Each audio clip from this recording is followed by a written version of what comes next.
ආයිබෝවන් ඔයාලා සියලුම දෙනාට මම @helpin studio YouTube channel එකේ chef. ඔයාලා සියලුම දෙනාම මගේ channel එකට ඉතා ආදරයෙන් පිළිගන්නවා. මම අද ඔයාලට කියලා දෙන්න යන්නේ නිවැරදිව රසම රස චීස් ඔම්ලට් එකක් හදාගන්නේ කොහොමද කියලා. අවශ්‍ය කරන ද්‍රව්‍ය මම අරන් තියෙනවා. පොඩි බීලුණු ගෙඩියක්, තක්කාලි පොඩි ගෙඩියක්, ලුණු කොළ 3ක්, කොරියන්ඩර් කොළ කීපයක්, සුදු ලුණු බිකි 3ක්, ඒ වගේම අම්මිරිස් කරල් 4ක් සහ කරපිංචා කොළ කීපයක්. මුලින්ම බීලුණු ගෙඩිය මේ ආකාරයට පොඩියට කපා ගන්න. මේ බීලුණු ගෙඩිය අපි පොඩියට චොප් කර ගන්න ඕනේ. මේ ආකාරයට පොඩියට චොප් කරගන්න. ඉන්පසු අම්මිරිස් කරල් කීපයක් මේ ආකාරයට පොඩියට කපා ගන්න. තක්කාලි ගෙඩිය ගන්නකොට මතක තියාගන්න තක්කාලි ගෙඩිය මැද ගන්න එපා. තක්කාලි ගෙඩිය පොත්ත විතරක් ගන්න. පොත්ත විතරක් අරගෙන මේ ආකාරයට පොඩියට කපා ගන්න. ඒ වගේම කරපිංචා ටිකක් මේ ආකාරයට පොඩියට චොප් කරගන්න. කොරියන්ඩර් කොළ කීපයක් මේ ආකාරයට පොඩියට චොප් කරගන්න. කොරියන්ඩර් කොළ අත්‍යවශ්‍ය නැහැ, තියෙනවා නම් විතරක් පාවිච්චි කරන්න. සුදු ලුණු ගෙඩි කීපයක් මේ ආකාරයට පොඩියට චොප් කරගන්න.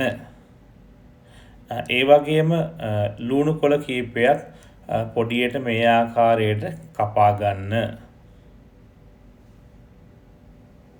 අපි කපාගත්ත ඉන්ග්‍රීඩියන්ට්ස් ටික ඔක්කොම මෙතන තියෙනවා. බීලුණු, තක්කාලි, කොරියන්ඩර්, කරපිංචා, සුදු ලුණු, අම්මිරිස්. බෝල් එකක් අරගෙන ඒකට බිත්තර දෙකක් දාලා කොරියන්ඩර්, ලුණු කොළ, තක්කාලි ඒ බෝල් එකට දාගන්න. ඒ හොඳට කලවම් කරගන්න. පෑන් එක ලිපේ තියලා ඔයිල් ග්‍රෑම් 15ක් දාලා පෑන් එක හොඳට රත් කරගන්න. මේ ආකාරයට ෆෑන් එක හොඳට රත් කරගෙන රත් වෙන විට ඒට සුදු ලුණු ටික දමා ගන්න. සුදු ලුණු ටික මේ ආකාරයට දමා හොඳට කලවම් කරගන්න. ලිපේ ගින්දර අඩු කරගන්න. මේ ආකාරයට ලයිට් ගෝල්ඩ් කලර් වෙනකන් තෙලේ තඹ ගන්න. ඒ අතරතුර ඒට කරපිංචා සහ අමුමිරිස් එකතු කරගන්න. මදක් කලවම් කර බීලුණුද එකතු කරගන්න. අවශ්‍ය පදමට ලුණු දමා ගන්න.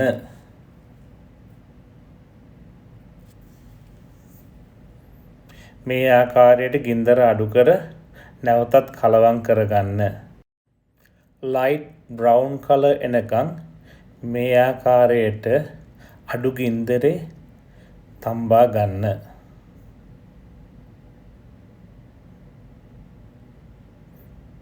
ඉන්පසු ඒට ගම්බිරිස් ග්‍රෑම් 5ක් එකතු කරන්න. මේ ආකාරයට ගම්බිරිස් කුඩු ග්‍රෑම් 5ක් එකතු කර නැවත කලවම් කරගන්න. මතක තබා ගන්න මේ මොහොතේ ගින්දර වැඩි කරගන්න එපා. ගින්දර පුළුවන් තරම් අඩු කරගන්න. දැන් කලවම් කරගත්ත බිත්තරයක මේ ආකාරයට දාගන්න. ඒ අතරතුරේ ඉක්මනටම බිත්තරයක අනිත් ඉන්ග්‍රීඩියන්ට්ස් එක්ක හොඳට කලවම් කරගන්න. අඩු ගින්දරේ කලවම් කරගත් පසු පියනකින් වසහා විනාඩියක් තම්බා ගන්න. විනාඩියකට පසු නැවතත් පියන ඇර මේ පැත්ත මාරු කරගන්න. මේ ආකාරයට පැත්ත මාරු කරගන්න. නැවතත් විනාඩියක් පියන වසා තම්බා ගන්න. නැවතත් පියන ඇර පැත්ත මාරු කරගන්න.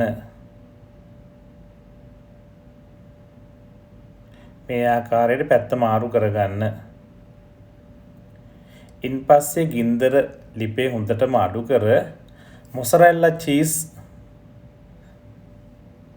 ටිකක් අරගෙන මේ ආකාරයට ඔම්ලට් එකේ භාගයට භාගයක් වෙන් කරගෙන එක පැත්තකට මොසරෙල්ලා චීස් මේ ආකාරයට අතුර ගන්න. සම්පූර්ණයෙන්ම ඔම්ලට් එකට මොසරෙල්ලා දාන්න එපා. මොසරෙල්ලා එකේ එක පැත්තකට දාන්න.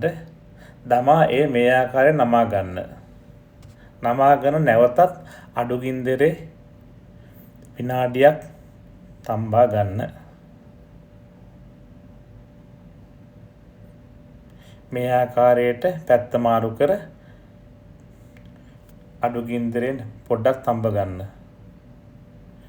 දැන් අපේ ඔම්ලට් එක බැදිලා ඉවරයි. මේ තමයි අපි හදාගත්ත චීස් ඔම්ලට් එක. මේක මාරම රසයි, මාරම සුවඳයි.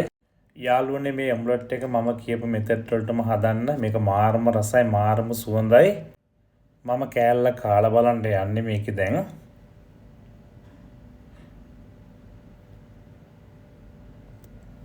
wow, delicious. ඔයාලත් මේ විදිහට හදලා රස බලලා මට කියන්න යාළුවනේ. එහෙනම් මම අදට නවතිනවා.